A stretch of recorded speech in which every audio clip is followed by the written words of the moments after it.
Hi, I'm Barbara Combs, and I teach sociology and Southern Studies at the University of Mississippi. I'm an assistant professor. Okay, I'm Jennifer Stolman. I am the academic director for the William Winter Institute for Racial Reconciliation, and I develop co-curricular, curricular programming, professional development, and crisis management. And my degree, my PhD, is in history. Okay.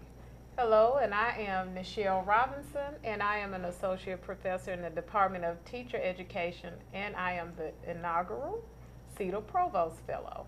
And we will do a talk today about the civil rights movement in the state of Mississippi and at the university.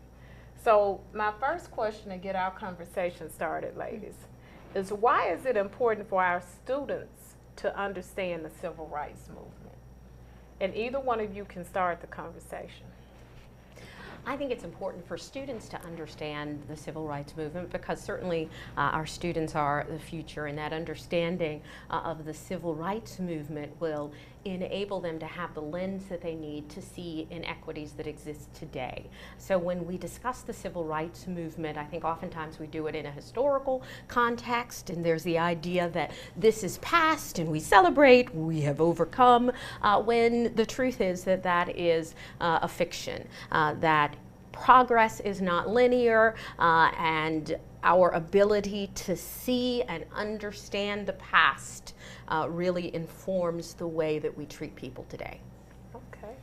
And I would really, I definitely concur with that. I would add that sometimes we think we have to reinvent the wheel. That is, as we, nobody's born with sort of the history of what's happened before.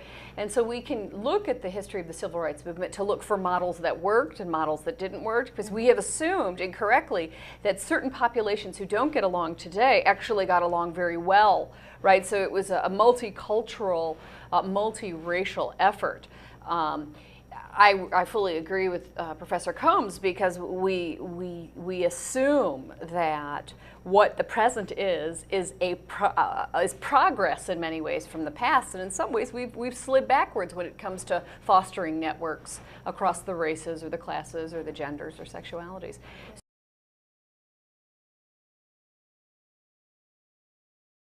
The second part of our conversation is why is it important for the students to understand the impact of the movement on our state and university, and in particular in regards to the integration of our university? Okay, I really like that you chose the word understand, because I think that is critical there. Even though this is an institution of higher learning, I think in many ways students forget, and perhaps sometimes we as educators forget, that part of the aim is understanding. And understanding can't happen in a vacuum. It means a willingness. A necessity is a willingness to understand other perspectives. And so I think many people want to defend the past, or many people want to be offended by the past, and few people aim at understanding. And that understanding is the key, because again, it's that understanding that allows us not just to move forward, but it allows us to become better. And so the state of Mississippi has a particular place in history. And I know that Dr. Stolman and I have talked about this before. Both of us are relatively new to the university, and so telling someone that you are moving and you're accepting a position at the University of Mississippi. This may be 2014, or at the time it was 2011 for me. It may be that year. However, in the memory of my family and my friends, it was still very real. You're going to do what? At the time I was working at a very Christian fundamentalist college in North Georgia, and they said you couldn't possibly go to Mississippi. It's Mississippi. You're not prepared for that. And I looked at them and I said, working here prepared me for that. I think we like to think that Mississippi is somehow exceptional. Sometimes we talk about that in good ways and sometimes in bad ways.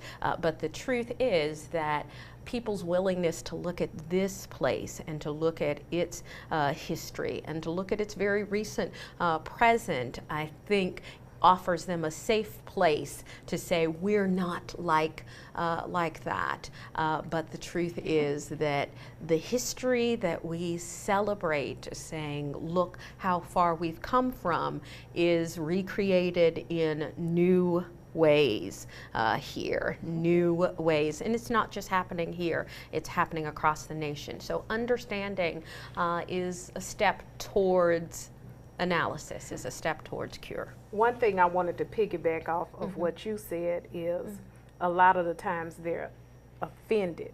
But what I've noticed a lot with my students when I broach this topic is that they're embarrassed. Could be. And they're embarrassed because they can't believe that their parents or grandparents or great-grandparents or whomever participated in a lot of the things that took place and happened during the civil rights movement.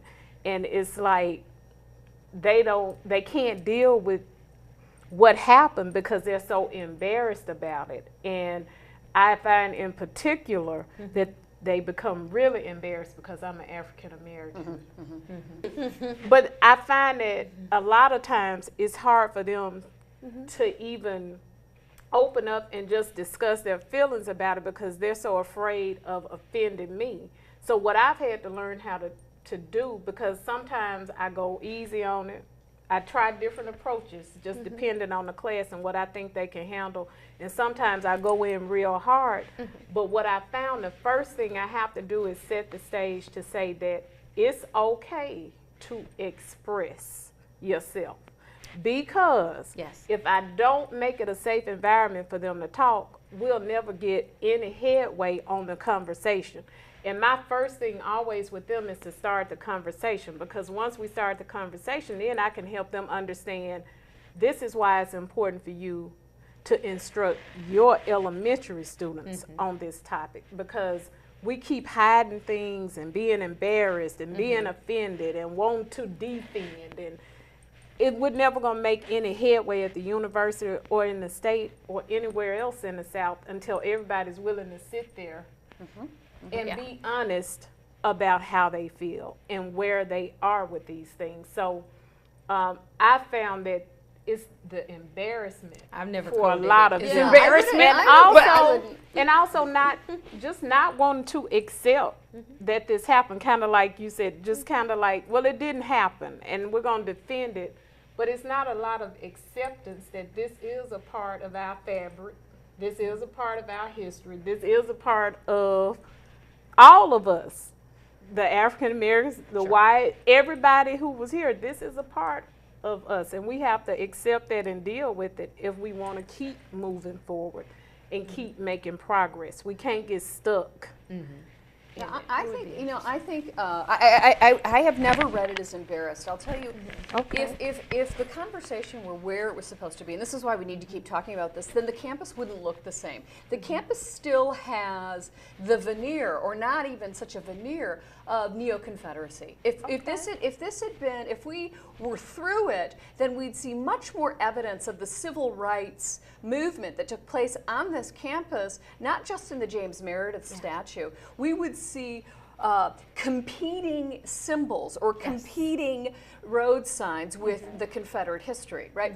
So I think that what we're talking about is I think if we're talking about embarrassment, I think that the embarrassment comes at a very deep, collective, and individual, psychological, Southern white a level where they may be embarrassed by it, but the embarrassment may be coming from the fact that they might be benefiting from it, right?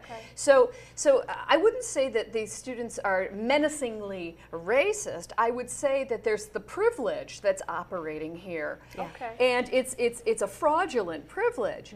And I would also say that they're trained students of the South, and in particular students of Mississippi, are trained to be quiet on these things, not only because of the contentious nature, not only because of the racial etiquette about who gets to speak and how they get to create that narrative, but also right, there's that discomfort where you have to decenter yourself. And I think our students who are 18 to 22 are already anxious, right? They don't see themselves as the center if they're white or privileged.